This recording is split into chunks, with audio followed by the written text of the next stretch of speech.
ఒక ఆడపిల్ల తన పుట్టినింట్ల ఎంత రాణి లెక్క అష్టైశ్వర్యాలతో పెరిగినా సరే అత్తింటికి పోయినాక కష్టాలు, బాధలు, నిందలు ఇవన్నీ ఖచ్చితంగా అనుభవించాల్సిందే.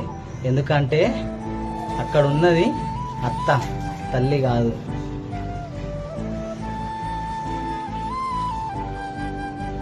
భర్త అనేవాడు భార్య మనసుని అర్థం చేసుకొని బాధ పెట్టకుండా కంటికి రెప్పలెక్క చూసుకుంటానని 7 అడుగులు నడిచినప్పుడే మాటిచ్చిండు.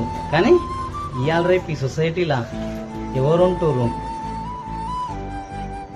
భార్యని అర్థం చేసుకొని సంతోష పెట్టడానికి ఎవరు ప్రయత్నిస్తున్నారు? నిజమా కాదా?